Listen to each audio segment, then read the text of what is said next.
لیکن بعد میں دعا کر رہا ہے, کبھی اور کسی موقع سے دعا کر رہا ہے, تو ہاتھوں کو اٹھا لیا جائے, ہاتھوں کو کیا ہے, اٹھا لیا جائے. ابو موسیٰ الاشعری رضی اللہ تعالیٰ عنہ کہتے ہیں کہ اللہ کے نبی علیہ الصلوۃ والسلام نے دعا کی, ثم رفع یدیہ, آپ نے دعا میں اپنے دونوں ہاتھوں کو اٹھایا اور کہا اللہم اغفر لی لعبید ابو عامر, اے اللہ ابو عامر عبید کو معاف فرما. ورأیت بیاض ابطیہ, اور آپ نے ہاتھوں کو اٹھایا تو میں نے آپ کے بغل کی سفیدی دونوں دیکھ لی. یہ روایت بخاری میں 6323 اور مسلم میں 2498 کے اندر موجود ہے. سلمان فارسی رضی اللہ تعالیٰ عنہ کی ایک روایت ہے جو سنن ابو داؤد میں 1488 اور ترمذی کے اندر 3556 میں ہے.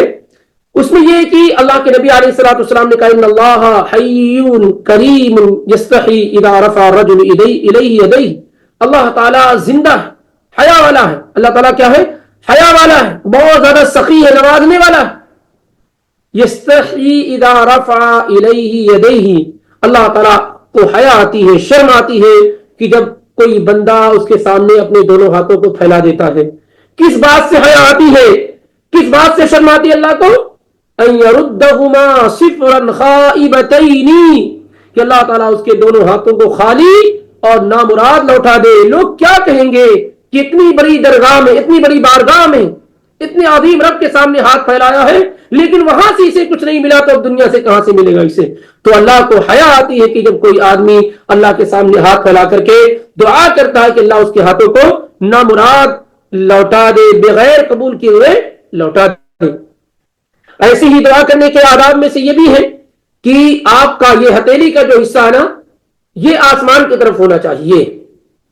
وَيَكُونُ بَاطِنَ الْكَفِّ إِلَى السَّمَاءِ, اس طریقے سے کہ گویا کہ آپ مانگ رہے ہیں. آپ دیکھیں اس کو, کیونکہ بہت سارے لوگوں میں خلل پایا جا رہا ہے. یہ ہے مانگنے کا انداز, سوال کرنے کا انداز. یہ حدیث دیکھیے آپ, مالک بن یسار رضی اللہ تعالیٰ عنہ کہتے ہیں اذا سألتم اللہ فاسألوه ببطون اکفکم ولا تسألوه بظہورها. اللہ کے نبی علیہ الصلوۃ والسلام نے کہا جب تم اللہ سے مانگو تو ہتھیلیوں کو, جو اندر کا حصہ ہے, اس کے ذریعے سے اللہ سے سوال کرو. یوں ولا تسألوه بظہورها, اور اس طریقے سے سوال نہ کرو, اس سے ایسے نہ مانگو, ایسے مانگو. یہ مانگنے کا انداز اللہ رب العالمین سے ہونا چاہیے. یہ روایت سنن ابو داؤد میں 1486 کے اندر موجود ہے. تو یہ مانگنے کا طریقہ, اس طریقے سے ہاتھ کیا ہے, پھیلایا جائے. اس طریقے سے جو معاملہ ہے یہ جانتے ہیں کہاں, کس موقع پر, اس طریقے سے مانگنے کا طریقہ کہاں ہے, کس موقع پر ہے؟ سوال ہے آپ لوگوں سے. بارش کے ٹائم پہ شیخ, بارش کے ٹائم پہ, بارش کے موقع پر. کس موقع پر؟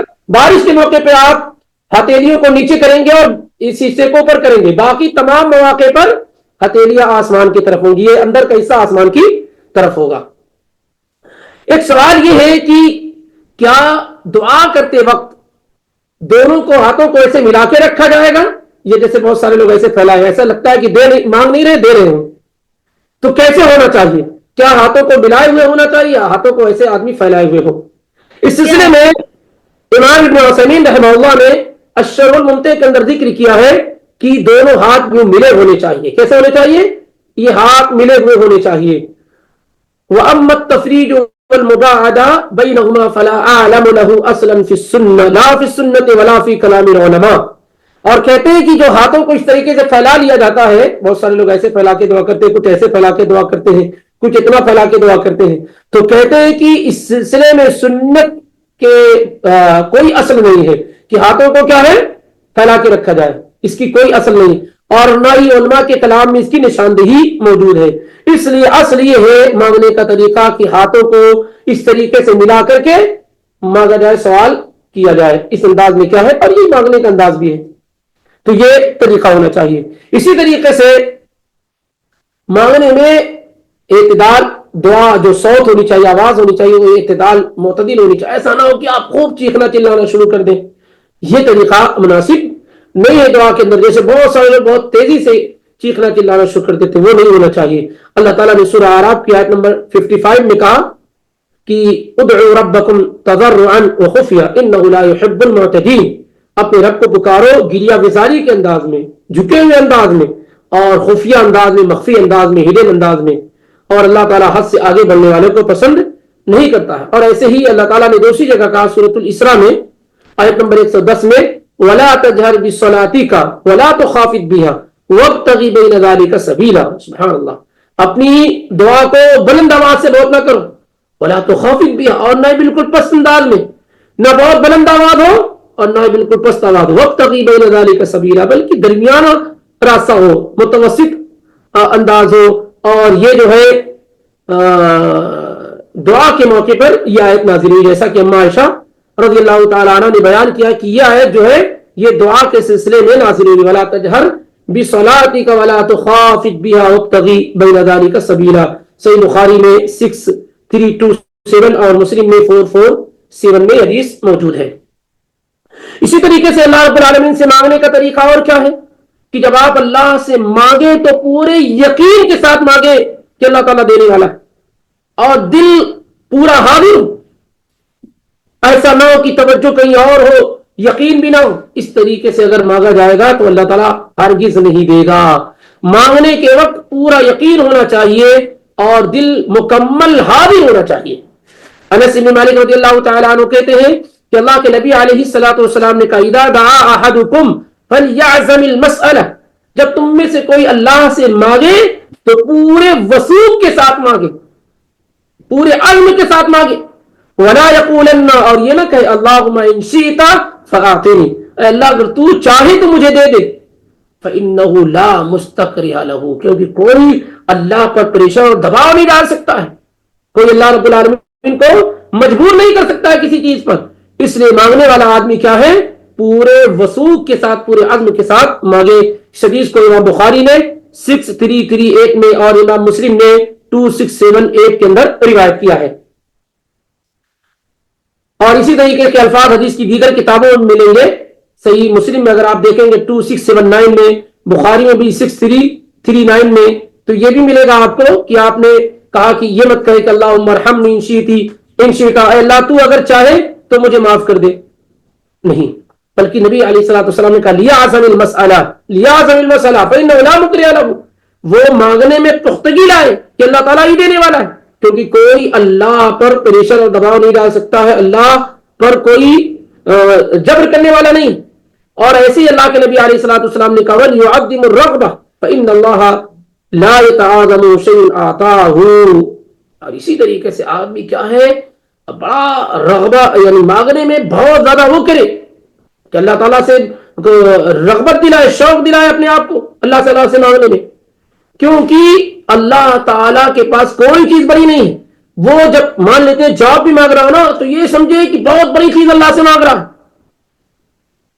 اگر وہ اولاد بھی مانگ رہا ہے تو سمجھے بہت بڑی چیز مانگ رہا ہے. اگر وہ جوتے چپل کا بھی اللہ سے سوال کر رہا ہے تو سمجھے بہت بڑی چیز مانگ رہا ہے. کیونکہ کتنی بھی بڑی چیز مانگے اللہ تعالیٰ کے پاس کوئی چیز بڑی نہیں ہے. فإن اللہ لا يتعاظمه شيء أعطاه, اللہ تعالیٰ کے لیے کوئی چیز مشکل ہے ہی نہیں. تو کوئی چیز جو آپ مانگ رہے ہیں نا وہ اللہ تعالیٰ کے پاس ایسا نہیں کہ بہت بڑی ہے, کیسے اللہ آپ کو دے دے گا, ہاں کیسے اللہ آپ کو دے دے گا. ایک سب سے اہم چیز اللہ تعالیٰ, کوئی ایسی چیز نہیں اللہ رب العالمین کے پاس جو اللہ کے ہاں بہت بڑی ہو. ہمارے اپنے آپ کے اعتبار سے بہت بڑی ہے وہ. آپ اللہ سے فردوس اعلیٰ بھی مانگ رہے ہیں نا تو بھی اللہ تعالیٰ کے سامنے بالکل چھوٹی چیز ہے. کوئی چیز اللہ تعالیٰ کے پاس بڑی نہیں ہے. لیکن آپ جب مانگ رہے ہو تو اس بات کا احساس ہو یہ چیز آپ کے لیے بہت بڑی ہے, تاکہ یہ نہ ہو کہ بھائی اتنی بڑی چیز اللہ سے مانگ رہا ہوں, نہ جانے اللہ دے گا یا نہیں دے گا. نہیں, یہ نہ ہو. یہ روایت صحیح بخاری کے اندر جیسا کہ ذکر کیا گیا 6339 اور مسلم میں 2679 کے اندر موجود ہے. ایسے ہی اللہ کے نبی علیہ الصلوۃ والسلام نے کہا کہ عبداللہ بن عمرو بن عاص کی روایت القلوب اوعیہ, دل جو ہوتے ہیں برتن کے مانند ہوتے ہیں. بعض اوعیٰ من بعض, بعض سے زیادہ گہرے ہوتے ہیں. جیسے برتن ایک جیسے نہیں ہوتا نا, پلیٹ ہے تو کم گہری ہے, کٹورا ہے تو زیادہ گہرا ہے. تو آپ نے فرمایا کہ دل برتنوں کے مانند ہوتے ہیں, بعض دل بعض سے زیادہ گہرے ہوتے ہیں. فَإِذَا سَأَلْتُمُ اللَّهَ عَزَّ وَجَلَّ أَيُّهَا النَّاسِ, اے لوگوں جب تم اللہ سے سوال کرو مانگو, فَاسْأَلُوهُ وَأَنْتُمْ مُوقِنُونَ بِالْإِجَابَةِ, تو تم پورے یقین کے ساتھ مانگو کہ اللہ تعالیٰ اس کے کیا ہے, سننے والا اور دینے والا ہے. کیوں کہا گیا ہے بعض دل برتنوں کے مانند ہے, کوئی زیادہ گہرے ہوتے ہیں کوئی کم ہوتے ہیں؟ کیونکہ آدمی کا اپنا اپنا معاملہ ہے. کوئی جانتا ہے کہ میں جو کچھ بھی مانگوں گا سب اللہ تعالیٰ کے پاس سے مل جائے گا, کوئی چیز اللہ کے ساتھ کے پاس کیا ہے؟ بڑی نہیں، لیکن وہی کچھ لوگوں کیا کیا ہے؟ کمی محسوس ہوتی ہے. فإن اللہ تعالی لا يستجیب لعبد دعاه عن ظاہر قلب غافل، کیونکہ اللہ رب العالمین ایسے لوگوں کی دعا کو قبول نہیں کرتا ہے جو غفلت کے ساتھ، لاپرواہی اور سستی کے ساتھ اللہ رب العالمین سے مانگتے ہیں. یہ مسند احمد کی روایت ہے 6655 کے اندر، اور اسی سے ملتی جلتی روایت سنن ترمذی کے اندر بھی موجود ہے 3479 کے اندر، اس سے بھی فائدہ اٹھایا جا سکتا ہے. اسی طریقے سے مانگتے رہے. کبھی کبھی کچھ لوگ کہتے ہیں اتنے دنوں سے مانگ رہا ہوں پورا ہی نہیں ہو رہا، کب سے دعا کر رہا ہوں، تھک گیا ہوں دعا کر کے. نہیں، یہ نہیں ہونا چاہیے. الاکثار من المسألہ، خوب مانگتے رہنا چاہیے، سوال کرتے رہنا چاہیے. آپ یعقوب علیہ السلام کو دیکھیں، کب تک کتنے سالوں تک مانگتے رہے. اللہم انی اشکو بثی وحزنی الی اللہ وعالم من اللہ ما لا تعلمون. کتنے دنوں تک مانگتے رہے، سالوں سال گزر گئے. کیا ان کی دعا اللہ نے قبول نہیں کی؟ آپ اپنے حساب سے مت مانگیے. ہاں آج آپ کو بھی چاہیے تو ابھی اللہ تعالیٰ آپ کو دے دے. آپ حکیم ہیں، اللہ جانتا ہے نا کہ آج آپ نے مانگا ہے تو دینا کب آپ کو ہے، اور دینا ہے یہی دینا کہ کچھ اور دینا ہے تو اللہ جانتا ہے نا. لیکن انسان کی یہاں کمزوری کیا ہوتی ہے، وہ سوچتا ہے جو ہی مانگا ہوں وہی مل جائے. نہیں، اللہ تعالیٰ کو اس کو چھوڑ دیجیے. تو اللہ تعالیٰ دیتا ہے، اس کا مناسب وقت جب ہوگا وہ آپ کو عطا کر دے گا. ایوب علیہ السلام کو دیکھیے کتنے سالوں تک رہنے سے، اور جب مانگا اللہ رب العالمین سے تو اللہ تعالیٰ نے انہیں کیا ہے عطا کیا. حدیث دیکھیے صحیح بخاری میں 6340 اور مسلم میں 2735 کے اندر ہے. نبی علیہ السلام نے کہا یستجاب للعبد ما لم يدعو باسم او قطیعۃ رحم. آدمی کی دعا قبول کی جاتی ہے جب تک وہ گناہ، معصیت اور قطع تعلق کی دعا نہیں کرتا ہے. یہ جب تک جلد بازی نہیں کرتا ہے تب تک کیا ہے اس کی دعا قبول کی جاتی ہے. یعنی اگر وہ گناہ نہیں مانگ رہا اللہ مجھے، یعنی کوئی ایسی چیز طلب کر رہا جو شریعت میں جائز نہیں، وہ چیز مانگ رہا ہو، یا قطع تعلق اللہ مجھے فلاں سے دور کر دے، اس طرح سے. اور تیسری چیز آپ نے بتایا جب تک وہ جلد بازی نہیں کرتا. صحابہ نے پوچھا اللہ کے نبی جلد بازی کیا ہے؟ تو اللہ کے نبی صلی اللہ علیہ وسلم نے کہا بندہ کہتا قد دعوت وقد دعوت فلم آرا یستجیب لی، میں نے پکارا اللہ کو، میں نے اللہ سے مانگا لیکن مجھے لگتا ہے کہ اللہ میری قبول نہیں کرتا، میری اللہ نہیں سنتا ہے.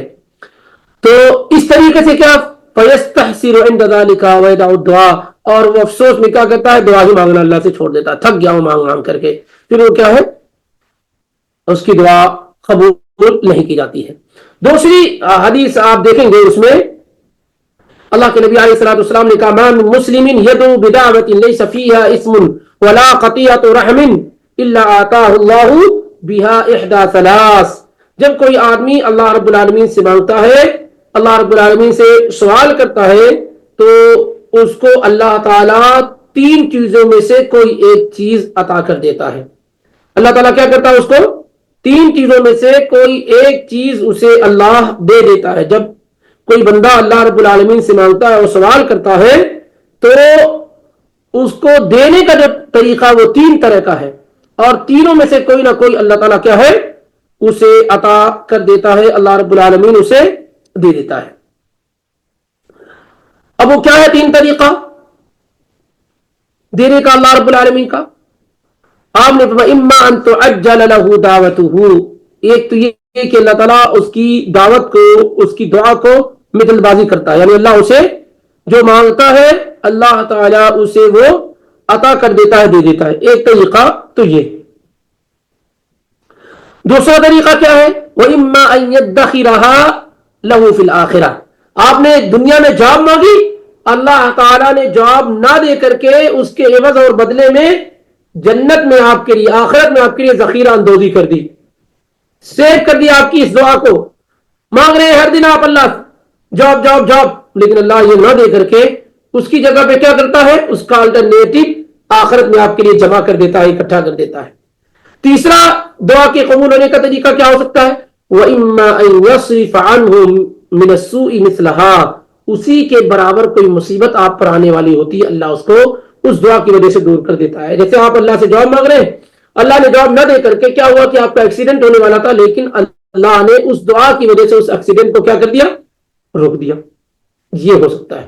تو دعا کے قبول ہونے کے تین، ایک تو یہ کہ اللہ تعالیٰ وہ دے دے آپ کو جو آپ مانگ رہے ہیں، دوسری یہ کہ نہیں وہ نہ دے کر کے آخرت میں اللہ تعالیٰ آپ کے لیے اس کا ذخیرہ اندوزی کر دے. تیسرے یہ کہ کوئی مصیبت آنے والی ہو اسی کے مثل اللہ تعالیٰ اس کو کیا ہے دور کر دے. یہ روایت مسند احمد کے اندر موجود ہے 53,133 کے اندر 53,133 کے اندر یہ روایت کیا ہے موجود ہے. اسی طریقے سے اب تیزی کے ساتھ چلتے ہیں کیونکہ اہم چیزیں ذکر کی جا چکی ہیں. التضرع والخشوع والرغبہ والرہبہ, اللہ سے مانگے تو گریہ وزاری ہو اور جو ہے رغبت ہو, ڈر بھی ہو, امید بھی ہو, یہ ساری چیزوں کا کمبینیشن ہو تو اللہ رب العالمین سے مانگنے میں کیا مزہ آتا ہے. یعنی امید بھی ہے, ڈر بھی ہے, گریہ وزاری بھی ہے, فقیرانہ انداز بھی ہے. ملک کو بھی مانگنا ہے تو اسی فقیر کے انداز میں مانگنا ہے, فقیر کو بھی مانگنا ہے تو فقیر کے انداز میں مانگنا ہے. جتنا آپ اللہ کے سامنے فقیر ہو جائیں گے اتنا زیادہ اللہ تعالیٰ کے ہاں ملنے کے امکانات آپ کے بڑھ جائیں گے. ادعوا ربکم تضرعا وخفیا انهم كانوا يسارعون في الخيرات ويدعوننا رغبا ورهبا وكانوا لنا خاشعين. اس طریقے سے اسی طریقے سے الدعاء ثلاثا, آپ جب اللہ رب العالمین سے مانگے تو 3 مرتبہ مانگے. کوئی اہم چیز آپ سے جب آپ اللہ سے مانگے تو 3 مرتبہ کہیں. اللہ کے نبی صلی اللہ علیہ وسلم کے بارے میں عبداللہ بن مسعود رضی اللہ تعالیٰ عنہ کہتے ہیں کہ وَكَانَ إِذَا دَعَا دَعَا ثَلَاثًا, اللہ کے نبی جب دعا کرتے تھے 3 مرتبہ, جب کوئی چیز اللہ سے مانگتے تھے تو 3 مرتبہ.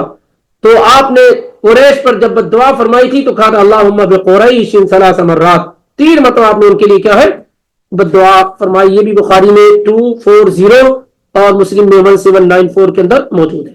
تو اور عبداللہ بن مسعود کی ایک دوسری روایت اور واضح ہے سنن ابو داؤد میں 1524 کے اندر, اس میں یہ ہے کہ ان رسول اللہ صلی اللہ علیہ وسلم کان یعجبہ ان یدعو ثلاثا, اللہ کے نبی علیہ الصلوۃ والسلام کو یہ بات اچھی لگتی تھی کہ آپ جب کوئی چیز اللہ سے مانگے تو 3 مرتبہ مانگے, وَيَسْتَغْفِرُ ثَلَاثًا, اور استغفار کرے تو 3 مرتبہ.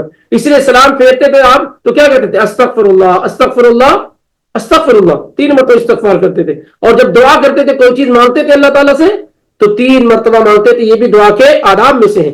انس بن مالک رضی اللہ تعالیٰ عنہ کی اور پیاری روایت آپ کو سناتا ہوا چلوں جو انہوں نے اللہ کے نبی علیہ الصلوۃ والسلام سے سن رکھی ہے.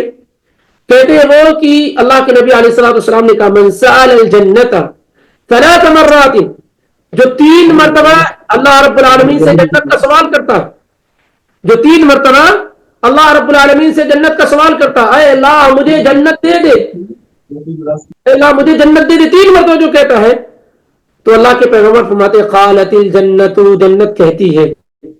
جب بندہ 3 مرتبہ جنت مانگتا ہے تو جنت کہتی ہے اللہم ادخلہ الجنت, جنت کہتی ہے کہ اللہ اسے جنت میں داخل کر دے. سبحان اللہ, جو 3 مرتبہ اللہ سے جنت مانگتا ہے تو جنت کہتی ہے اے اللہ اس بندے کو جنت میں داخل کر دے. ومن استجار من النار 3 مرات, اور جو آدمی 3 مرتبہ جہنم سے پناہ مانگتا ہے کہ اللہ مجھے جہنم سے بچا لے, قالت النار اللہم اجرہ من النار, تو جہنم کہتی ہے اے اللہ اسے جہنم سے بچا لے, اے اللہ اس کو جہنم سے بچا لے. تو 3 مرتبہ اللہ کے نبی صلی اللہ علیہ وآلہ وسلم نے ایک عدد بیان فرمائی کہ آدمی 3 مرتبہ دعا کرے. یہ روایت ترمذی کے اندر موجود ہے 2572 میں, اور نسائی میں ہے 5521 میں, ابن ماجہ میں ہے 4340 کے اندر. ایسے ہی دعا کے آداب میں سے یہ ہے کہ آپ کا کھانا پینا کپڑا جوتا چپل یہ سب کیا ہونا چاہیے حلال کا ہونا چاہیے, حلال روزی کا ہونا چاہیے, ربا کا ہو, سود کا ہو, رشوت خوری کا ہو, ظلم و ستم کا ہو, بے ایمانی کا ہو, دغا کا ہو. اس طرح کا اگر مال ہے آپ کے پاس اور پھر آپ کتنا بھی دعا کرتے رہیں گے وہ دعا قبول نہیں کی جائے گی. صحیح مسلم میں 1015 کی روایت ہے, اللہ کے نبی علیہ الصلوۃ والسلام نے کہا کہ ایک آدمی ثم ذکر الرجل یطیل السفر, ایک آدمی لمبا سفر کر کے آتا ہے. آپ کو معلوم ہے کہ سفر میں دعا کیا ہے قبول کی جاتی ہے. جیسے مسافر روزے دار کی دعا قبول کی جاتی ہے ایسے ہی مسافر کی دعا قبول کی جاتی ہے. تو اللہ کے نبی نے کہا لمبا سفر کر کے آتا, اشعث اغبرا, اور بال بھی بڑا گندے ہیں, بالکل فقیرانہ انداز ہے. یمد یدیہ الی السماء, اپنے دونوں ہاتھوں کو آسمان کی طرف پھیلا دیتا ہے. یا ربی کہتا ہے میرے رب, اے میرے رب یہ کر دے مجھے, یہ پریشان ہوں وہ پریشان ہوں. اللہ کے نبی فرماتے ہیں کتنا مانگنے کا انداز نرالا ہے اس کا، سفر کی حالت میں ہے، بڑا ہی مسکین ہے، فقیرانہ انداز ہے، بال پراگندہ ہے، دونوں ہاتھوں کو اٹھائے ہوئے ہے، پیار سے اللہ سے مانگ رہا ہے یا ربی یا ربی. لیکن اللہ کے نبی فرماتے اتنی ساری قبولیت کے امکانات موجود ہیں، دعا کے اتنے آداب موجود ہیں، لیکن اللہ کے نبی فرماتے ہیں پھر بھی اس کی دعا کیا ہے، قبول نہیں کی جائے گی. کیوں نہیں قبول کی جائے گی؟ کہتے ہیں وَمَطْعَمُهُ حرام، اس کا کھانا حرام، وَمَشْرَبُهُ حرام، اس کا پینا حرام، وَمَلْبَسُهُ حرام، اس کا کپڑا حرام کا، وَغُذِيَ بِالْحَرام، اور حرام سے اس کی پرورش ہو رہی ہے. فَأَنَّى يُسْتَجَابُ لِذَلِكَ، پھر اس کی دعا کیسے اللہ رب العالمین کیا ہے قبول کی جائے گی؟ امام ابن رجب رحمہ اللہ نے کہا کہ تو حلال روزی حاصل کرنا، حلال کھانا، حلال پہننا، یہ دعا کے قبول ہونے کا ایک سبب اور ذریعہ ہے، اور حرام دعا کے قبول نہ ہونے کا سبب اور ذریعہ ہے. اسی طریقے سے اور دعا میں کیا ہونا چاہیے؟ اخفا ہونا چاہیے، اس کا اظہار لوگوں کے سامنے نہ کیا جائے. یعنی ایسا نہ ہو کہ خوب چیخ چیخ کر کے دعا کی جائے، لوگوں کو بتایا جائے، لوگوں کی بھیڑ بھاڑ میں جیسے ہوتا نہیں ہے ابھی کیا ہے ہر آدمی بیٹھا ہوا دعا کر رہا ہے، لوگوں کے سامنے رو رہا ہے. بچنا چاہیے اس سے، اخفا کرنا چاہیے. اللہ تعالیٰ نے کیا کہا ادعوا ربکم تضرعا وخفیا، پوشیدہ انداز میں، مخفی انداز میں. آپ نے دیکھا نہیں کہ ہمارے اور آپ کے پیغمبر اور عظیم پیغمبر زکریا علیہ السلام اللہ کو کیسے پکارتے تھے؟ اذ نادى ربه نداء خفیا. یاد کرو جب میرے بندے نے اپنے رب کو پکارا خفیہ انداز میں، مخفی انداز میں، پوشیدہ انداز میں. سورہ مریم کے اندر قال رب انی وهن العظم مني واشتعل الراس شيبا ولم اكن بدعائك رب شقيا. کیا انداز ہے؟ تو اس طریقے سے آدمی کیا اللہ رب العالمین سے مانگے، مخفی اور پوشیدہ انداز میں، لوگوں کی بھیڑ بھاڑ میں نہ مانگے. تو یہ بہترین آداب ہے جو دعا کے قبول ہونے کے متعلق آپ کے سامنے ذکر کیے گئے ہیں. ایسے ہی کچھ جگہ ایسی ہیں، کچھ حالتیں ایسی ہیں جہاں پر دعا کیا ہے قبول کی جاتی ہے. بڑی تیزی کے ساتھ اب اس کو چلتے ہیں. آتے ہیں وہ اوقات، وہ جگہ جہاں پر دعا وغیرہ قبول کی جاتی ہے. ان میں پہلی چیز لیلۃ القدر. لیلۃ القدر میں دعا قبول کی جاتی ہے. ام المومنین عائشہ صدیقہ رضی اللہ تعالی عنہا نے کہا اللہ کے نبی ان وافقت لیلۃ القدر بما ادعو، اگر مجھے لیلۃ القدر مل جائے تو میں کیا دعا کروں؟ تو اللہ کے نبی علیہ الصلوۃ والسلام نے کہا اللہم انک عفو تحب العفو فاعف عنی، اللہم انک عفو تحب العفو فاعف عنی، یہ دعا کرو. بہت سارے لوگ اضافہ کرتے ہیں اللہم انک عفو کریم. کریم کا لفظ ثابت نہیں ہے، صحیح طور پر کریم کا لفظ ثابت نہیں ہے، عفو کا لفظ ثابت ہے. تو ایسی دعا کی اللہم انک عفو تحب العفو فاعف عنی. سنن الترمذی 3513 اور ابن ماجہ میں 3850 کی روایت ہے. تو یہ وہ وقت ہے لیلۃ القدر جس میں دعا قبول کی جاتی ہے. ایسے ہی رات، جو رات کا حصہ ہے نا، آدھی رات گزر جائے، جب رات ہو جائے تو رات میں بھی دعا قبول کی جاتی ہے. ابو امامہ الباہلی رضی اللہ تعالیٰ عنہ کہتے ہیں کہ نبی علیہ الصلوۃ والسلام سے پوچھا گیا ای الدعاء اسمع، کون سی دعا ہے جو زیادہ سنی جاتی ہے؟ تو آپ نے فرمایا جوف اللیل الاخر، رات کے آخری حصے کی دعا اور فرض نمازوں کے بعد کی دعا. فرض نمازوں کے بعد کی دعا. فرض دبر کا جو لفظ استعمال کیا جاتا ہے وہ اصل میں کسی چیز کا آخری حصہ. دبر آپ دیکھیں جانور کی جو پونچھ ہوتی ہے اس کو دبر کہتے ہیں کیونکہ وہ اس کے جسم کا آخری حصہ ہوتا ہے. تو اس میں اختلاف ہے کہ دبر سے مراد کیا ہے، کیا تشہد میں دعا کرنا یا سلام پھیرنے کے بعد دعا کرنا ہے؟ اس میں زیادہ راجح اور درست بات یہ ہے کہ سلام پھیرنے سے پہلے دعا کرنا ہے، کیونکہ تشہد نماز کا دبر ہے، اس کا آخری حصہ ہے. لیکن اگر کوئی آدمی فرض نماز کے بعد بھی دعا کرتا ہے تو انشاءاللہ کوئی مسئلہ نہیں، لیکن زیادہ قریب بات نماز کے آخری حصے میں دعا کرنا ہے. تو اس موقع پر دعا قبول کی جاتی ہے. سنن ترمذی 3499 کی روایت ہے. ایسے نبی علیہ الصلوۃ والسلام نے کہا قرب ما یکون الرب من العبد فی جوف اللیل الاخر، آدمی سب سے زیادہ اپنے رب سے قریب رات کے آخری حصے میں ہوتا ہے. فإن استطعت أن تكون ممن يذكر الله في تلك الساعة فكن، تو اگر تمہارے اندر یہ طاقت ہو تو تم اس وقت میں اللہ رب العالمین کو یاد کرو، اللہ سے مانگو اور سوال کرو رات کا آخری حصہ. الترمذی کے اندر روایت ہے، ترمذی کے اندر 3579 میں اور نسائی میں 572 کے اندر روایت موجود ہے. اور مشہور روایت بخاری اور مسلم کی تو آپ کو معلوم ہی ہے، بخاری میں 1145 اور مسلم میں 758 کی کہ جب رات کا آخری حصہ باقی رہ جاتا ہے تو اللہ تعالیٰ سمائے دنیا پر نزول فرماتا اور کہتا میں یسألونی فأعطیہ، کون ہے جو مجھ سے مانگ رہا ہے میں اس کو دے دوں، میں یدعونی فاستجیب لہ، کون ہے جو مجھ کو پکار رہا ہے میں اس کی پکار کو سن لوں، ومن یستغفرنی فاغفر لہ، کون ہے جو اپنے گناہوں کی بخشش اور مغفرت چاہ رہا ہے میں اسے معاف کر دوں۔ تو یہ وہ وقت ہوتا ہے جس میں کیا ہے، دعا قبول کی جاتی ہے۔ عثمان بن ابی العاص الثقفی رضی اللہ تعالیٰ عنہ کی روایت میں ہے، اللہ کے نبی علیہ الصلوۃ والسلام فرماتے ہیں تفتح ابواب السماء نصف اللیل، آدھی رات جب ہو جاتی ہے تو آسمان کے دروازے کھول دیے جاتے ہیں، فینادی منادن، تو ایک آواز لگانے والا آواز لگاتا ہے، حل من داع فیستجاب لہ، کوئی پکارنے والا ہے کہ اس کی پکار کو سنا جائے، کوئی سوال کرنے والا ہے کہ اس کو دیا جائے، کوئی غم اور پریشانی میں مبتلا ہے کہ اس کو دور کر دیا جائے۔ اور اس طریقے سے کیا ہے، اللہ تعالیٰ سب کی دعا قبول کہتا رہتا ہے۔ یہ طبرانی الکبیر کے اندر ذکر کیا ہے، 391 کے اندر یہ روایت موجود ہے۔ سوائے یہ کہ رات میں ان لوگوں کی دعا قبول نہیں کی جاتی ہے جو دو لوگ ہیں، ایک تو زانیہ زنا کرنے والی، اور دوسرے وہ جو لوگوں کا مال ناحق اور باطل طریقے سے لیتے ہیں، ناحق اور باطل طریقے سے لیتے ہیں۔ تو یہ وقت بڑا قیمتی ہوتا ہے، اس موقع پر دعا کرنی چاہیے۔ کانوا قلیلا من اللیل ما یجعون وبالاسحار هم یستغفرون، کہ لوگ راتوں میں کم سوتے ہیں اور سحر کے وقت اٹھ کر کے اللہ رب العالمین سے کیا ہے، استغفار اور بخشش اور مغفرت چاہتے ہیں۔ سورہ ذاریات کے اندر 17-18 نمبر کی آیت ہے۔ ایسے ہی فرض نمازوں کے بعد بھی جیسا کہ بتایا گیا کہ زیادہ قریب معنی یہ کہ تشہد میں، لیکن بعض علماء نے یہ معنی بھی بیان کیا کہ فرض نمازوں کے بعد، تو فرض نمازوں کے بعد بھی دعا کی جائے، یہ قبولیت کا وقت ہے۔ بین الاذان والاقامہ، اذان اور اقامت کے درمیان دعا کی جائے، چاہے مرد ہو یا عورت ہو۔ ایسا نہ سمجھے کہ جو لوگ مسجد میں گئے وہی دعا کریں، خاتون یہ سمجھے تو ہم تو مسجد میں نہیں جانا ہے تو ہم کیا دعا کریں، نہیں، وہ بھی کیا اذان کے بعد وہ دعا کریں۔ اللہ کے نبی علیہ الصلوۃ والسلام کہتے ہیں دعاء لا يرد بین الاذان والاقامہ، اذان اور اقامت کے درمیان دعا رد نہیں کی جاتی ہے۔ سنن ابو داؤد 521، سنن ابو داؤد 521 اور ترمذی کے اندر 212، نسائی میں 9812 کی حدیث ہے۔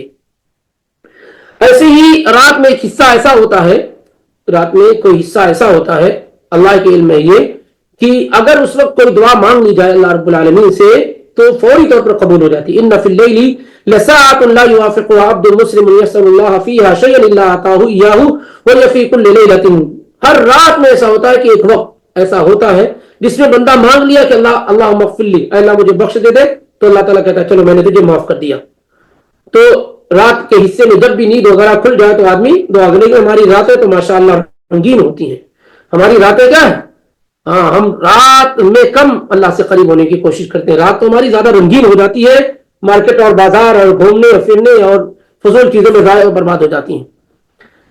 بہرحال آگے بڑھتے ہیں۔ یہ روایت جو ابھی ذکر کر رہا تھا 757 کی ہے، صحیح مسلم میں 757، صحیح مسلم 757 کی روایت ہے۔ ایسے ہی جب ابھی تو ذکر کیا گیا اذان کے بعد، ایسے ہی جب بارش ہو رہی ہو نا تو بارش کے وقت بھی دعا کرنی چاہیے، بارش کے وقت بھی دعا کرنی چاہیے، اس موقع پر بھی دعا رد نہیں کی جاتی ہے۔ سہل بن سعد الساعدی رضی اللہ تعالیٰ عنہ کی روایت ہے، نبی علیہ الصلوۃ والسلام نے کہا دعاء عند النداء وتحت المطر ثنتان ما تردان، دو دعائیں ایسی جو رد نہیں کی جاتی، ایک اذان کے بعد دعا یا اذان کے وقت دعا کرنا، اور دوسرا بارش کے وقت دعا کرنا، بارش کے وقت دعا کرنا یہ رد نہیں کی جاتی۔ امام طبرانی نے اس کو المعجم الکبیر میں ذکر کیا ہے 5756 میں، اور امام حاکم نے ذکر کیا ہے مستدرک کے اندر 2534 میں، اور امام ابن ابی عاصم نے الجہاد میں ذکر کیا ہے 19 کے اندر، اور یہ روایت کیا ہے، قابل قبول ہے۔ اسی طریقے سے جمعے کے دن، جیسے آج جمعے کا دن ہے، جمعے کے دن بھی ایک سا، ایک لمحہ، ایک وقت ایسا ہوتا ہے جس میں دعا کیا ہے، رد نہیں کی جاتی۔ اس سلسلے میں کافی اختلافات ہیں، اور زیادہ اور اقرب رائے یہ ہے اس سلسلے میں کہ یہ دو وقت ہو سکتے ہیں، ایک وقت عصر کے بعد سے لے کر کے جمعے کے دن مغرب تک، اور دوسرا وقت جو ہے خطبہ اور نماز کے، یعنی امام کے منبر پہ بیٹھنے سے لے کے نماز کے مکمل ہونے تک۔ تو ان دو اوقات میں جمعے کے دن کثرت سے دعا کرنے کا اہتمام کرنا چاہیے، امام کے منبر پر بیٹھنے سے لے کر کے نماز ختم ہونے تک، اور عصر کے بعد سے لے کر کے مغرب تک آدمی کو دعا کا اس میں خاص اہتمام کرنا چاہیے۔ تفصیل کے لیے آپ صحیح بخاری 935 دیکھ سکتے ہیں. اور اسی طریقے سے آپ بخاری میں 5294 بھی، مسلم میں 852، نسائی میں 1431 اور ابن ماجہ میں 1137 وغیرہ یہ سب دیکھ سکتے ہیں. چونکہ وقت بہت تھوڑا بچا ہوا اس لیے تیزی سے آگے بڑھنے کی کوشش کی جا رہی ہے. زمزم پیتے وقت بھی دعا کی جائے تو قبول کی جاتی ہے. زمزم آپ زمزم لے کر آ جائیں تو ہر جگہ مل رہا ہے. زمزم لے آئے اور دعا کریں، اللہ مجھ کو نیک بنا دے، صالح بنا دے، اللہ مجھ کو روزگار دے دے وغیرہ، مجھے اولاد دے دے. کوئی بھی سچی نیت کے ساتھ اگر آپ زمزم پیتے وقت دعا کر لیتے ہیں، تمام پانی پینے کے بسم اللہ کے بعد ہی، تو آپ کی یہ دعا کیا ہے؟ قبول کی جائے گی. جابر بن عبداللہ رضی اللہ عنہ کی روایت میں اللہ کے نبی علیہ الصلوۃ والسلام کا فرمان عالی ہے، ماء زمزم لما شرب له، زمزم کا پانی ہر اس چیز کے لیے ہے جس ارادے اور مقصد سے یہ پانی پیا جائے. سنن ابن ماجہ 3062، مسند احمد 14849 کے اندر یہ روایت موجود ہے. ایسے ہی سجدے میں دعا قبول کی جاتی ہے، سارے لوگ کیا ہے جانتے ہیں، اس میں ذکر کرنے کی والی کوئی چیز نہیں ہے. ایسے ہی رات میں جب آپ جو ہے بیدار ہو جائیں، رات کے کسی بھی حصے میں جب آپ بیدار ہو جائیں، آپ کی نیند کھل جائے، تو اس وقت بھی کیا ہے دعا کرے. اس موقع پر بھی کیا ہے دعا قبول کی جاتی ہے. اگر آپ وضو کر کے سوئے اور دعا پڑھ کے سوئے، رات کے کسی بھی حصے میں اگر آپ کی نیند کھل گئی اور آپ نے اللہ رب العالمین سے کوئی چیز بھی مانگ لیا، اللہ عطا ہو تو اللہ تعالیٰ وہ چیز کیا ہے آپ کو عطا کر دیتا ہے. لیکن کیا شرط ہے؟ وضو کر کے اور دعا پڑھ کے سونا. سنن ابو داؤد 5042 اور اسی طریقے سے مسند احمد 22092، ابن ماجہ 3881 کے اندر یہ روایت موجود ہے. ایسے ہی لا الہ الا انت سبحانک انی کنت من الظالمین، یہ دعا ہے. اس دعا کے ساتھ اگر دعا کی جائے نا، آدمی اپنی دعا میں لا الہ الا انت سبحانک انی کنت من الظالمین اگر شامل کر لے تو اس کی دعا کیا ہے قبول کی جائے گی. سعد بن ابی وقاص رضی اللہ تعالی عنہ کہتے ہیں کہ اللہ کے نبی علیہ الصلوۃ والسلام نے کہا کہ جب کوئی بندہ لا الہ الا انت سبحانک انی کنت من الظالمین پڑھ کر کے دعا کرتا ہے یا اپنی دعاؤں میں سے پڑھ لیتا ہے تو اللہ تعالیٰ اس کی دعا کو قبول فرما لیتے ہیں. سنن ترمذی 3505 کی یہ روایت ہے. ایسے ہی جب کسی انسان کی وفات ہو جائے، جیسے کسی آپ بیٹھ تھے وہیں پر کسی کی وفات ہو گئی، اس موقع پر جو دعا کی جاتی ہے قبول کی جاتی ہے. کسی کی وفات کے بعد کی جانے والی دعا قبول کی جاتی ہے. کسی کی وفات کی خبر آپ نے سنی، اس موقع پر جو دعا کی جاتی ہے وہ قبول کی جاتی ہے. صحیح مسلم میں 920 آپ دیکھ سکتے ہیں، صحیح مسلم میں 920 دیکھ سکتے ہیں. ابو سلمہ رضی اللہ تعالی عنہ جو بڑے مشہور صحابی، جب ان کی وفات ہوئی اس موقع پر اللہ کے نبی صلی اللہ علیہ وسلم نے بات کہی تھی اور کہا تھا آپ نے کہ لا تدعوا علی انفسکم الا بخیر، تم اپنے لیے صرف خیر کی دعا کرو. فإن الملائکۃ یؤمنون علی ما تقولون، کیونکہ فرشتے اس موقع پر کیا ہے آمین کہتے ہیں. تو جب کسی کی وفات کی خبر آپ سنیں یا وہاں موجود ہوں تو وہاں خیر اور بھلائی کی بات کریں تو یہ دعا کیا ہے قبول کی جاتی ہے، کیونکہ فرشتے اس پر آمین کہتے ہیں. یہ ہو گیا نبی صلی اللہ علیہ وسلم پر درود السلام کا معاملہ ہو گیا، یہ ساری چیزیں ہو گئی. ایسے ہی جن مواقع پر دعا قبول کی جاتی ہے، جہاں مسلمانوں کی محفل اور مجلس اکٹھا اور جمع ہوتی ہے دین کے نام پر، دین کی جو محفل اور مجلس ہوتی ہے اس موقع پر بھی کیا ہے دعا قبول کی جاتی ہے. تفصیل کے لیے صحیح بخاری 6408 کے اندر دیکھ سکتے ہیں. مصیبت کے وقت اگر آدمی دعا کرتا ہے تو اس موقع پر بھی کیا ہے قبول کی جاتی ہے. تفصیل کے لیے 918 صحیح مسلم 918 صحیح مسلم دیکھا جا سکتا ہے. یعنی انسان کو کوئی مصیبت پہنچی ہوئی ہے، آپ نے فرمایا من عبد تصیب مصیبہ فیقول انا للہ وانا الیہ راجعون، کسی انسان کو کوئی مصیبت پہنچی اس نے کہا انا للہ وانا الیہ راجعون اللہم اجرنی فی مصیبتی واخلف لی خیرا منہا. جب کوئی آدمی دعا پڑھ لیتا ہے اللہ اس مصیبت میں مجھے اجر دے اور اس کا نعم المدد مجھے عطا فرما دے، الا اجرہ اللہ فی مصیبتہ، تو اللہ تعالیٰ اس کی مصیبت پر اس کو اجر دیتا ہے اور اس کا بہتر الٹرنیٹو اللہ تعالیٰ اس کو دے دیتا ہے. ام سلمہ رضی اللہ تعالیٰ عنہ جو مشہور صحابیہ ہماری اور آپ کی ماں ہے، وہ کہتی ہیں کہ جب میرے شوہر ابو سلمہ کی وفات ہوئی، ابو سلمہ اعلیٰ درجے کے شوہر تھے اور اعلیٰ درجے کے صحابی تھے، تو جب ان کی وفات ہوئی تو میں یہ سمجھتی تھی کہ اب اس سے بہتر انسان روئے زمین پہ کہاں ہو سکتا ہے. ابو سلمہ رضی اللہ تعالیٰ عنہ یہ اللہ کے نبی صلی اللہ علیہ وسلم کے دو شریک بھائی بھی تھے اور آپ کے کزن بھی تھے، پھوپھی کے لڑکے بھی تھے. تو جب ان کی وفات ہوئی تو ام سلمہ رضی اللہ تعالیٰ عنہ کو اللہ کے نبی ابو سلمہ نے ام سلمہ کو یہ دعا سکھلائی تھی، اللہم اجرنی فی مصیبتی واخلف لی خیرا منہا، یہ دعا سکھلائی تھی. تو وہ کہتی تھی کہ بھلا ابو سلمہ سے بہتر شوہر کہاں ہو سکتا ہے. اور اللہ تعالیٰ یہاں کہتا ہے کہ جو آدمی یہ دعا پڑھتا ہے تو اللہ تعالیٰ اس کی مصیبت میں اس کو اجر دیتا ہے اور اس کا بہتر اس کو دیتا ہے. تو وہ کہتی تھی کہ ابو سلمہ سے بہتر شوہر کہاں ہو سکتا ہے؟ کہتے فلما توفیا ابو سلمہ، جب ابو سلمہ کی وفات ہو گئی تو میں نے ویسے ہی کہا جہاں جیسے اللہ کے نبی علیہ الصلوۃ والسلام نے سکھایا تھا، فاخلف اللہ لی خیرا منہ، رسول اللہ صلی اللہ علیہ وسلم. تو بہترین شوہر کون ہو گئے ان کے؟ اللہ کے پیغمبر صلی اللہ علیہ وآلہ وسلم ہو گئے.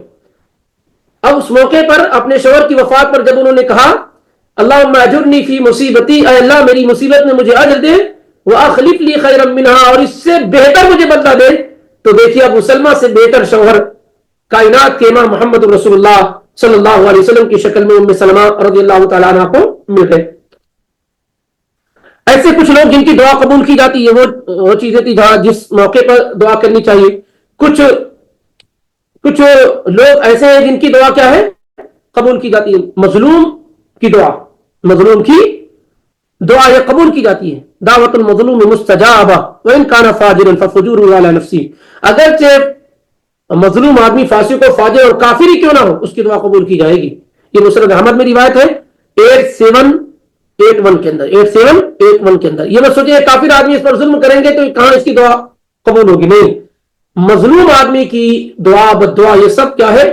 قبول کی جائے گی، چاہے وہ مومن ہو یا کافر ہو، فاسق ہو یا فاجر ہو. نبی علیہ الصلوۃ والسلام نے کہا تھا اتقی دعوت المظلوم فإن ليس بينه وبين الله حجاب.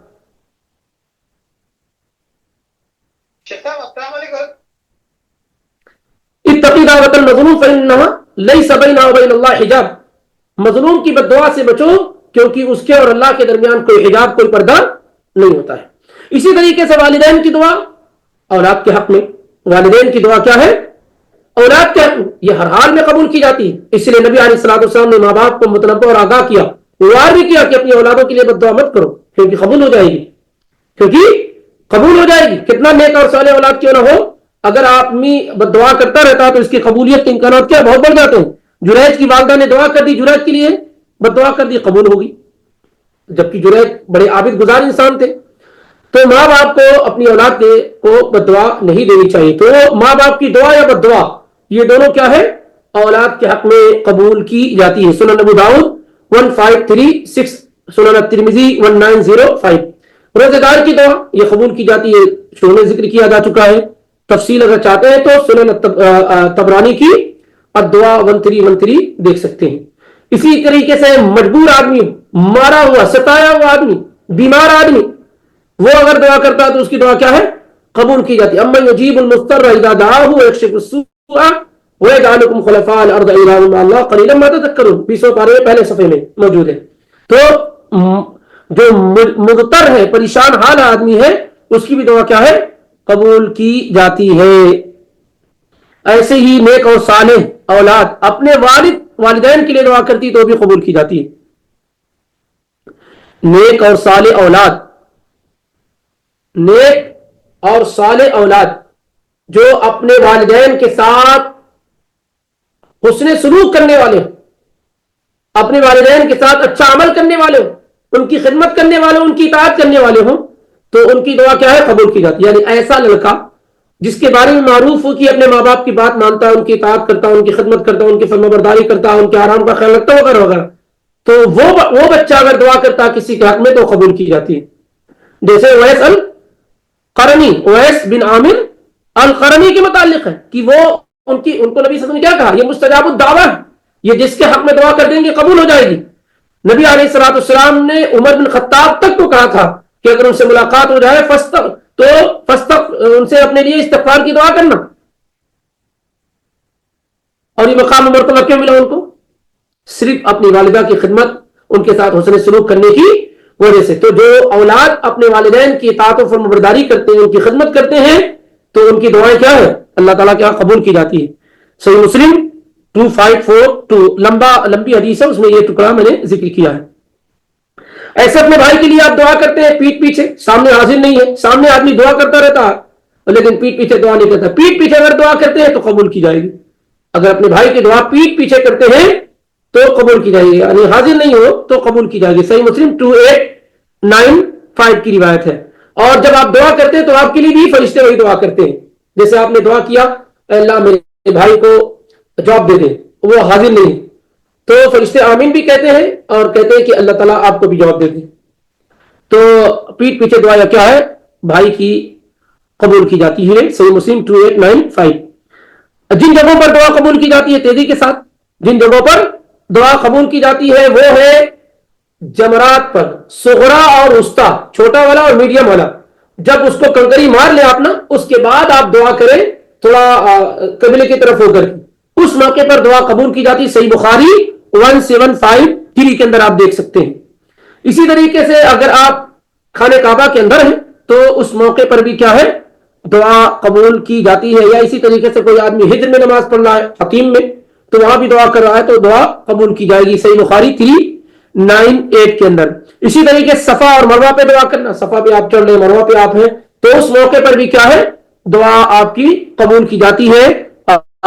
تفصیل کے لیے آپ صحیح مسلم 1218 دیکھ سکتے ہیں. 1218 آپ دیکھ سکتے ہیں. حدیث جابر بن عبداللہ، یہ لمبی روایت ہے. ایسے ہی مشعر حرام، اس کے لیے بھی یہ نمبر یاد کر لیں، 1218. مشعر حرام، مشعر حرام کہاں ہے؟ مشعر الحرام کہاں ہے؟ سب لوگ سو گئے ہیں. مشعر حرام کہاں ہے؟ مزدلفہ. جزاک اللہ خیرا. مشعر حرام کیا ہے؟ مزدلفہ. تو وہاں پر بھی کیا ہے؟ دعا کی جائے تو قبول کی جاتی ہے. اب یہ نہ سمجھا جائے کہ خاص وہی مسجد جو بنی ہوئی ہے، بلکہ کہیں بھی دعا کی جائے وہاں قبول کی جائے گی انشاءاللہ پورے مزدلفہ میں. لیکن اگر مشعر حرام کے پاس آپ ہیں تو زیادہ بہتر ہے، وہاں جا سکتے ہیں، پہنچ سکتے ہیں تو زیادہ بہتر ہے. لیکن اگر نہیں پہنچ پائے تو انشاءاللہ آپ یہ نہ سمجھے کہ آپ محروم رہیں گے. اسی طریقے سے عرفہ کے میدان میں دعا قبول کی جاتی ہے. عرفہ کے میدان میں دعا قبول کی جاتی ہے. ایسے ہی وہ کون سے ریزنز اور سبب ہو سکتے ہیں جس کی وجہ سے دعا قبول نہیں کی جاتی ہے؟ نمبر 1 استعجال، جلد بازی کرنا. اگر آپ جلد بازی کہتے ہیں تو آپ کی دعا قبول نہیں کی جاتی ہے. صحیح بخاری 6343، مسلم میں 2735. اور اسی طریقے سے کبھی کبھار دعا قبول نہیں کی جاتی، اس میں اللہ تعالیٰ کی کوئی حکمت ہوتی ہے. بتایا گیا کہ نہ قبول ہونے کے اور راستے بھی ہو سکتے ہیں. حرام آدمی کھا رہا ہے تو دعا قبول نہیں کی جائے گی. یقین کے ساتھ نہیں مانگ رہا ہے تو بھی دعا قبول نہیں کی جائے گی. اگر کوئی آدمی اللہ رب العالمین سے یقین کے ساتھ، پورے اعتماد کے ساتھ نہیں مانگتا ہے تو بھی دعا قبول نہیں کی جائے گی. ایسے ہی آدمی لوگوں کو بھلائی کا حکم نہیں دیتا ہے، برائی سے نہیں روکتا ہے تو اس کی بھی دعا قبول نہیں کی جائے گی. اگر کوئی آدمی بھلائی کا حکم نہیں دیتا ہے اور برائی سے نہیں روکتا ہے، سوچتا ہے کون جائے پنگا لینے کے لیے، بھلائی کا حکم تو دے بھی دیتا ہے، برائی سے کون روکتا ہے؟ یہ معاملہ ہے. آدمی اپنے گھر میں اپنے بیوی بچوں کو نہیں روکتا ہے. تو اگر یہ صورتحال پیدا ہو جائے کہ آدمی لوگوں کو بھلائی کا حکم نہ دے، برائی سے نہ روکے، تو پھر ایسے میں دعا قبول نہیں کی جاتی. ثم تدعونہ فلا یستجاب لکم، سنن الترمذی کے اندر 2169 کی یہ روایت ہے. ایسے ہی آدمی غفلت میں ہو، سستی میں ہو، اپنے آپ کو بدلنا ہی نہ جائے، کہتا ہے میرے لیے دعا کرو. آپ کسی کو کہو نا نماز پڑھنے کے لیے تو کہتے میرے لیے دعا کرو. کسی کو روزے کے لیے کہو میرے لیے دعا کرو. کسی کو کہو بھائی درس میں حاضر ہو، کہتے میرے لیے دعا کرو. ارے آپ خود ہی نہ بدلنا چاہو تو کیسے بدلاؤ ہو سکتا ہے؟ ہر آدمی بس یوں. یہ دعا بھی کیا، دعا کو اتنا مس یوز کیا جا رہا ہے، لوگ شرارتیں کرتے ہو، کہتے میرے لیے دعا کرو. ایک خاتون آ رہی ہے نا، آئی ہے، وہ پورے رات سے بھر جو ہے بے حیائی کا آخری مظاہرہ کرتی ہوئی اور سنت کو پامال کرتی ہوئی آ رہی ہیں، اور ہر 30 سیکنڈ میں میرے لیے دعا کیجیے. دعا کو بھی لوگوں نے کیا ایک دم مذاق بنا رکھا ہے. شریعت کے اس اہم مسئلے کو لوگوں نے کھیل تماشا بنا رکھا ہے. دعا کرو، آدمی کا ارادہ ہی نہ ہو برائی چھوڑنے کا اور کہتے ہیں میرے لیے دعا کرو. ان اللہ لا یغیر ما بقوم حتی یغیروا ما بانفسہم، اللہ کسی کو نہیں بدلتا ہے جب تک وہ خود اپنے آپ کو نہ بدلے. آپ خود بدلنا نہیں چاہتے ہیں اور لوگوں میں جو ہے چورن دیتے رہتے ہیں میرے لیے دعا کرو، میرے لیے دعا کرو. تو لوگوں نے لفظ دعا کو کہا غلط استعمال کرنا شروع کر دیا. اتنی اہم اور معتبر چیز کو لوگوں نے غلط طریقے سے استعمال کرنا شروع کر دیا ہے. اسی طریقے سے بتایا گیا یقین ہو، دل بالکل حاضر ہو. فرض نمازوں کے بعد ہمارے پاس دعا کرتے ہیں، ادھر ادھر دیکھتے رہتے ہیں، ایسے دعا قبول ہوگی؟ منع کیا گیا اس طریقے سے دعا نہ کریں، لیکن کیا ہے ادھر ادھر دیکھتے رہتے ہیں. کتنی گری ہوئی باتیں ہیں سب. آدمی ہاتھ نہ اٹھائے اس سے بہتر ہے کہ اللہ سے مانگے اور اس کا دل کہیں ہو، دماغ کہیں ہو، اور جو ہے ذہن و دماغ کہیں. کتنی ان اللہ لا یستجیب دعاء من قلب غافل لا، اس طریقے سے دعا نہ کی جائے. شروع میں ذکر کیا گیا. تو اس طریقے سے لاؤبالی پن میں آپ دعا کریں گے تو یہ دعا قبول نہیں کی جائے گی. اور اسی طریقے سے بعض گناہ ایسے ہیں، بعض گناہ ایسے اگر آپ اس کا ارتکاب کرتے رہتے ہیں تب بھی آپ کی دعا کیا ہے، قبول نہیں کی جائے گی. جیسے مثال کے طور پر ایک آدمی کے پاس بیوی ہو، بڑی بدخلق ہو، پھر بھی اس کو طلاق نہ دے رہا، اسی کے ساتھ نباہ کرنے کی کوشش کر رہا ہو، وہ آدمی بھی دعا کرے گا، اس کی دعا قبول نہیں ہوگی. ایسے ہی کسی آدمی کے پاس مال ہو اور گواہی دینے سے مال مل جائے لیکن گواہی نہ دے رہا ہو، وہ آدمی بھی دعا کرے گا، دعا قبول نہیں ہوگی. ایسے ہی کوئی آدمی کسی ناسمجھ کو مال دے دے تو اس کی بھی دعا کیا ہے، قبول نہیں کی جائے گی. یہ جو ہے روایت امام طبری نے اپنی تفسیر میں ذکر کی ہے 8544 میں، امام طحاوی نے مشکل الاثار میں 2530، امام حاکم نے 3118 کے اندر ذکر کیا، اور شیخ البانی نے صحیحہ میں 1805 میں اس روایت کو قابل قبول مانا ہے، قابل قبول مانا. تو یہ وہ لوگ ہیں جن کی دعا کیا ہے، قبول نہیں کی جاتی ہے. تو اللہ رب العالمین کی توفیق سے تیزی کے ساتھ یہ دعا کے متعلق بہت اہم جو آداب تھے وہ آپ کے سامنے ذکر کیے گئے، جن میں دعا کے آداب، دعا کرنے کا طریقہ، کن لوگوں کی دعائیں قبول کی جاتی ہیں، کن کی نہیں قبول کی جاتی ہے، کن اوقات میں دعا قبول کی جاتی ہے، کن جگہوں میں دعا قبول کی جاتی ہے. اللہ رب العالمین کی توفیق سے یہ باتیں آپ کے سامنے پیش کی گئی ہیں. اور اس طریقے سے آج کا یہ درس مکمل ہوا. اگر درس کے متعلق کوئی اہم سوال ہے تو کیا جا سکتا ہے.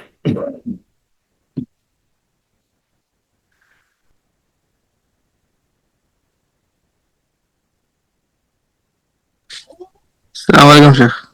وعلیکم السلام ورحمۃ اللہ. شیخ وسیلے سے دعا کرنا، نیک کاموں کے وسیلے سے. وسیلہ 3 طرح کے وسیلوں سے دعا کی جا سکتی ہے. کتنے؟ 3 طرح کے وسیلے سے دعا کی جا سکتی ہے. نمبر 1، اللہ تعالیٰ کے ناموں اور اس کی صفات کا وسیلہ، وَلِلَّهِ الْأَسْمَاءُ الْحُسْنَى فَادْعُوهُ بِهَا، اور یہ سب سے اعلیٰ قسم ہے. یا غفور اغفر لی، اے بخش دینے والی ذات مجھے بخش دے دے. یا رحیم ارحمنی، اے رحم کرنے والی ذات مجھ پر رحم فرما. تو یہ ہم نے اللہ تعالیٰ کے نام اور اس کی صفات کا وسیلہ بنایا. سب سے اعلیٰ قسم کا وسیلہ ہے کہ اللہ تعالیٰ کے ناموں اور اس کی صفات کو سبب اور ذریعہ بنا کر کے اللہ سے دعا. وسیلہ کہتے ہیں سبب کو، ذریعہ کو. ہم نے اللہ تعالیٰ کے نام اور اس کی صفات کو ذریعہ بنا کر کے اللہ تعالیٰ سے مانگا. دوسری چیز یہ ہے کہ آدمی اپنے نیک اعمال کو وسیلہ بنائے، اپنے نیک اعمال کو وسیلہ بنائے. مثال کے طور پر کہ وہ بنی اسرائیل میں جو 3 لوگ تھے نا، ان میں سے ایک شخص نے کیا وسیلہ بنایا تھا؟ اپنے والدین کی خدمت کو وسیلہ بنایا. کسی نے اللہ کے خوف اور ڈر سے، گناہ سے رک جانے کو وسیلہ بنایا. تو آدمی اپنے نیک اعمال کو اللہ کے سامنے وسیلہ بنا سکتا ہے. قرآن میں اللہ تعالیٰ نے کہا ربنا اننا سمعنا منادیا ینادی للایمان ان آمنوا بربکم فآمنا ربنا فاغفر لنا ذنوبنا وکفر عنا سیئاتنا وتوفنا مع الابرار. اے ہمارے رب، ہم نے سنا کہ ایک آواز لگانے والا آواز لگا رہا ہے کہ تم لوگ اپنے رب پر ایمان لاؤ. ہم ایمان لے آئے، فآمنا، ہم ایمان لے آئے. ربنا فاغفر لنا، اے اللہ ہم ایمان لے آئے. ایمان کیا ہے؟ عمل ہے. ہم ایمان لے آئے، نیک عمل کیے، اے اللہ اس ایمان کے ذریعے سے کیا ہے، ہمیں معاف فرما دے. ربنا فاغفر لنا ذنوبنا وکفر عنا سیئاتنا وتوفنا مع الابرار. تو آدمی اپنے نیک اعمال کو وسیلہ بنا کر کے دعا کر سکتا ہے، کرنا چاہیے. اس سلسلے میں آپ کو بتا دیں کہ تیسری چیز ہے نبی، اس معاملے میں بہت سارے لوگ نبی علیہ الصلوۃ والسلام کے وسیلے سے دعا کرتے ہیں. اے اللہ مجھے اپنے نبی کے صدقہ طفیل میں یہ دے دے، وہ دے دے. ہاں، اس طریقے سے یہ سراسر غلط ہے. البتہ اس کو صحیح کیا کیا جا سکتا ہے کہ اللہ میں تیرے نبی سے محبت کرتا ہوں، تیرے نبی پر ایمان لایا ہوں، ان کی اطاعت کرتا ہوں، ان کی فرما برداری کرتا ہوں. اگر میرا یہ عمل تیرے ہاں قابل قبول ہے تو مجھے یہ عطا کر دے.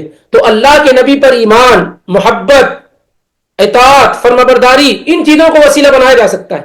لیکن نبی علیہ الصلوۃ والسلام کی ذات اقدسہ و مبارکہ کو وسیلہ نہیں بنایا جا سکتا. دونوں فرق سمجھ جائے آپ. کہ اللہ مجھے اپنے نبی کے صدقے طفیل میں یہ دے دے، یہ غلط ہے. صحیح کیا کیا جا سکتا ہے؟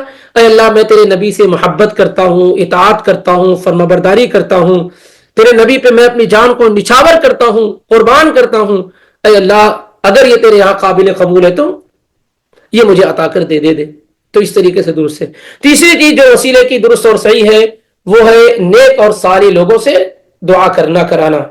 نیک اور صالح لوگوں سے دعا کرنا کرانا. جب تک اللہ کے نبی علیہ الصلوۃ والسلام باحیات تھے ساری کائنات آپ پر امٹ کر آتی تھی، اللہ کے نبی میرے اولاد کے لیے دعا کر دیجئے، کوئی بچوں کے لیے دعا کر دے، کوئی اپنے لیے، جب تک آپ بحیات تھے. لیکن آپ کی وفات کے بعد کبھی کوئی آپ کی قبر مبارک پر نہیں گیا کہ اللہ کے نبی میرا یہ کر دیجئے، میرا وہ کر دیجئے.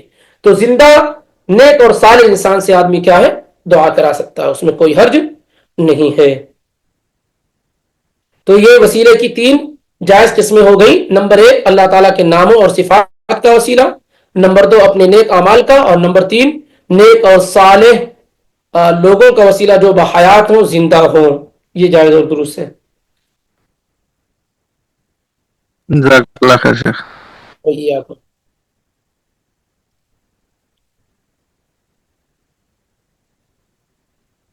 شیخ اگر کسی کا سوال عنوان سے ہٹ کے نہیں ہے تو پچھلے کے جو عنوان گزرے اس کے تعلق سے سوال تھے شیخ، اگر اجازت ہے تو بتائیے.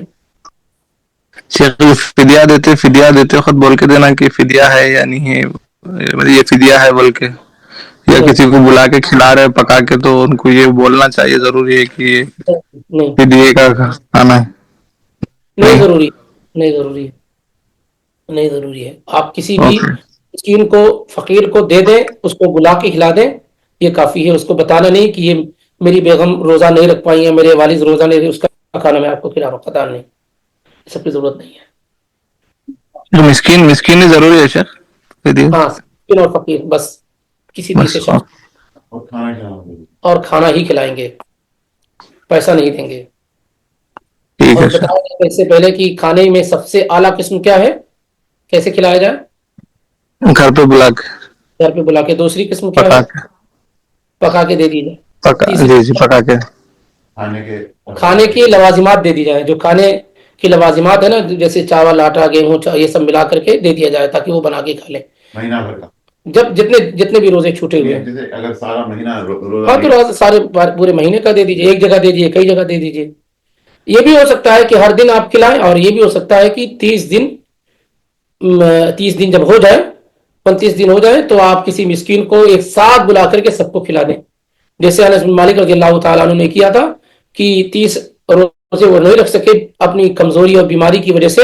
جب بوڑھے ہو گئے تو آخری دن انہوں نے کیا کیا، سب کو بلایا 30 مسکین کو، اور شاندار کھانا کھلا دیا ان کو. اس طریقے سے.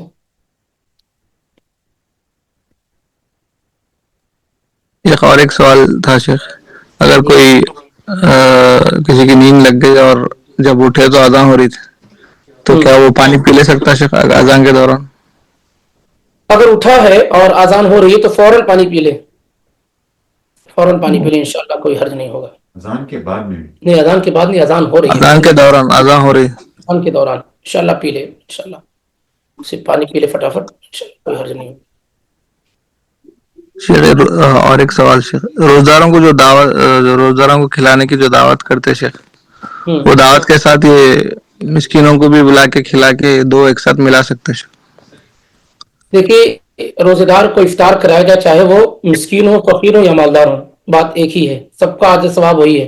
لیکن مسکین اور فقراء کو پریفر کیا جائے، سمجھ رہے ہیں؟ تو اگر کوئی آدمی جیسے ہمارے پاس ہوتا ہے نا کہ لوگ رمضان میں دعوت دیں گے لیکن صرف مالدار لوگوں کو، صرف پیسے والوں کو کھلائیں گے، غریبوں کو شامل نہیں کریں گے، اور یہ محرومی ہے انسان کی، اچھی چیز نہیں ہے. ایسی تمام میٹنگ اور مجلس اور کھانے کی جگہ جہاں بڑے لوگوں کو بلایا جائے اور چھوٹے لوگوں کو چھوڑ دیا جائے، کبھی اس میں برکت نہیں ہو سکتی ہے. ہر آدمی کے اور اگر کوئی آدمی کہے بھائی ہمارے پاس تو نہیں، تو یہ تو اور بڑی خرابی کی بات ہے. مجلس ہونا ضروری ہے. یہ تو اور زیادہ خرابی کی بات ہے کہ اگر کوئی یہ کہے کہ میرے پاس جو ہے تو ہے ہی نہیں، سب مالدار لوگ ہیں، یہ اور خرابی کی بات ہے. ہر آدمی کو چاہیے کہ وہ کمزور، ضعیف لوگوں کے ساتھ زندگی گزارے، چاہے کہیں بھی رہ رہا ہو. نبی علیہ الصلوۃ والسلام دعا کرتے تھے، اللہ مجھے کمزور اور ضعیف لوگوں کے ساتھ زندہ رکھ اور انہیں کے ساتھ میری وفات فرما.